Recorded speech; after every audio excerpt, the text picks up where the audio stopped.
ಭವಾನಿ ರೇವಣ್ಣಗೆ ಈಗ ಮಧ್ಯಂತರ ಜಾಮೀನು ಮಂಜೂರಾಗಿದೆ. ಇದಕ್ಕೆ ಸಂಬಂಧಪಟ್ಟಂತೆ ಅಪ್ಡೇಟ್ಸ್ಗಳು ಬರ್ತಾ ಇದೆ. ಮಧ್ಯಂತರ ಜಾಮೀನು ಸಿಕ್ಕರೂ ಕೂಡ ಭವಾನಿ ರೇವಣ್ಣಗೆ ಸಂಕಷ್ಟ ಎದುರಾಗ್ತಾ ಇದೆ. ಮಧ್ಯಾಹ್ನ 1 ಗಂಟೆಗೆ ಮತ್ತೆ ವಿಚಾರಣೆಗೆ ಹಾಜರಾಗಲು ಸೂಚನೆ ನೀಡಲಾಗಿದೆ. ಅಫ್ಕೋರ್ಸ್ ವಿಚಾರಣೆಗೆ ಹಾಜರಾಗೋದಕ್ಕೆ ಸೂಚನೆ ನೀಡಲಾಗಿದೆ. ಭವಾನಿ ರೇವಣ್ಣಗೆ ಖಡಕ್ ಸೂಚನೆ ನೀಡಿದಂಥ ಹೈಕೋರ್ಟ್ ಇವತ್ತು ನೀವು ವಿಚಾರಣೆಗೆ ಹಾಜರಾಗಬೇಕು ಅನ್ನುವಂಥ ಸೂಚನೆ ನೀಡಿದೆ. ಯಾವುದೇ ಕಾರಣಕ್ಕೂ KR ನಗರ ಪ್ರವೇಶ ಮಾಡಬಾರ್ದು ಅನ್ನುವಂಥ ಸೂಚನೆಯನ್ನು ಕೂಡ ಇದೇ ಸಂದರ್ಭದಲ್ಲಿ ನೀಡಲಾಗಿದೆ. ಅಂದರೆ ಕೆಲವೊಂದಿಷ್ಟು ಕಂಡೀಷನ್ಸ್ಗಳನ್ನು ಹಾಕಲಾಗಿದೆ.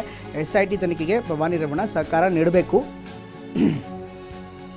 ಹೈಕೋರ್ಟ್ ಏಕಸದಸ್ಯ ಪೀಠದಿಂದ ಮಹತ್ವದ ಆದೇಶ ಬಂದಿದೆ. ಅಂದರೆ ಈ ಪ್ರಕರಣಕ್ಕೆ ಸಂಬಂಧಪಟ್ಟಂತೆ ಏನೆಲ್ಲ ಷರತ್ತುಗಳನ್ನು ವಿಧಿಸಿದ್ದಾರೆ ಅಂತ ನೋಡೋದಾದರೆ KR ನಗರದಲ್ಲಿ ಈಗಾಗಲೇ ಪ್ರಕರಣ ಏನಿದೆ, KR ನಗರದಲ್ಲಿ ಮಹಿಳೆ ಕಿಡ್ನಾಪ್ ಕೇಸ್ ಪ್ರಕರಣ. ಹೀಗಾಗಿ KR ನಗರಕ್ಕೆ ತಾವು ಎಂಟರ್ ಆಗಬಾರ್ದು, ಯಾವುದೇ ಕಾರಣಕ್ಕೂ ಕೂಡ ಅಲ್ಲಿ ಹೋಗಬಾರ್ದು ಅನ್ನುವಂಥ ಒಂದು ಕಂಡೀಷನ್. ಆದರೆ ಇದರ ಜೊತೆಗೆ SIT ತನಿಖೆಗೆ ಸಹಕಾರ ನೀಡಬೇಕು. ಇವತ್ತು ಮಧ್ಯಾಹ್ನ 1 ಗಂಟೆಗೆ ತಾವು SIT ತನಿಖೆಗೆ ಹಾಜರಾಗಬೇಕು ಅನ್ನುವಂಥ ಸೂಚನೆಯನ್ನು ಕೂಡ ನೀಡಲಾಗಿದೆ.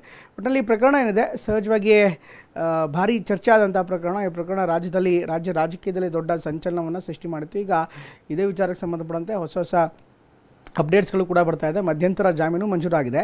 ಇದರ ಜೊತೆಗೆ ಮನಸ್ವಿ ಹೆಗಡೆ ಅಣಬೆ ಮೌಲ್ಯವರ್ಧನೆ ಮಾಡಿ 50% ಲಾಭ ಗಳಿಸ್ತಿದ್ದಾರೆ. ನೀವು ಕೂಡ ಅವರಿಂದ ಕಲಿಬೇಕಾ? ಅವ್ರ ಜೊತೆ ವಿಡಿಯೋ ಕಾಲ್ನಲ್ಲಿ ಮಾತಾಡಬೇಕಾ? ಈಗಲೇ ಫ್ರೀಡಮ್ ಆ್ಯಪ್ ಡೌನ್ಲೋಡ್ ಮಾಡಿ. ಹೈಕೋರ್ಟ್ ಕೂಡ ಸೂಚನೆ ಕೊಟ್ಟಿದೆ. ಇವತ್ತು ಮಧ್ಯಾಹ್ನ 1 ಗಂಟೆಗೆ ತಾವು ಈ ಒಂದು SIT ವಿಚಾರಣೆಯಿಂದ ಆ ವಿಚಾರಣೆಗೆ ಹಾಜರಾಗಬೇಕು ಅನ್ನುವಂಥ ಸೂಚನೆಯನ್ನು ಕೂಡ ಕೊಟ್ಟಿದೆ.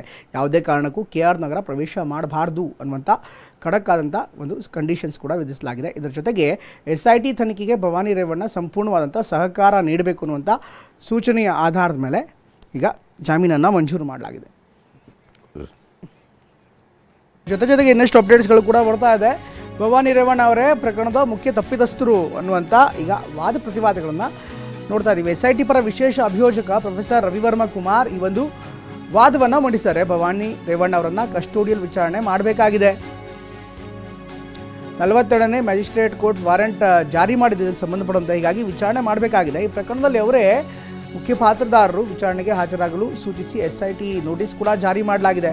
ದಿನಾಪೂರ್ತಿ ಕಾದರೂ ವಿಚಾರಣೆಗೆ ಹಾಜರಾಗಿಲ್ಲ ಅಂತ SIT ಪರ ಪ್ರೊಫೆಸರ್ ರವಿವರ್ಮ ಕುಮಾರ್ ವಾದವನ್ನು ಮಂಡಿಸಿದ್ದಾರೆ. ಈ ಒಂದು ಪ್ರಕರಣಕ್ಕೆ ಸಂಬಂಧಪಟ್ಟಂತೆ ವಾದ ಪ್ರತಿವಾದಗಳ ಅಪ್ಡೇಟ್ಗಳು ಕೂಡ ಬರ್ತಾ ಇದೆ. SIT ಪರ ವಿಶೇಷ ಅಭಿಯೋಜಕ ಪ್ರೊಫೆಸರ್ ರವಿವರ್ಮ ಕುಮಾರ್ ಈ ಒಂದು ವಾದವನ್ನು ಮಂಡಿಸಿದ್ದಾರೆ. ಭವಾನಿ ರೇವಣ್ಣ ಅವರನ್ನು ಕಸ್ಟೋಡಿಯಲ್ ವಿಚಾರಣೆ ಮಾಡಬೇಕಾಗಿದೆ. 42ನೇ ಮ್ಯಾಜಿಸ್ಟ್ರೇಟ್ ಕೋರ್ಟ್ ವಾರೆಂಟ್ ಜಾರಿ ಮಾಡಿದೆ. ಇದಕ್ಕೆ ಸಂಬಂಧಪಟ್ಟಂತೆ ವಿಚಾರಣೆ ಆಗಬೇಕಾಗಿದೆ.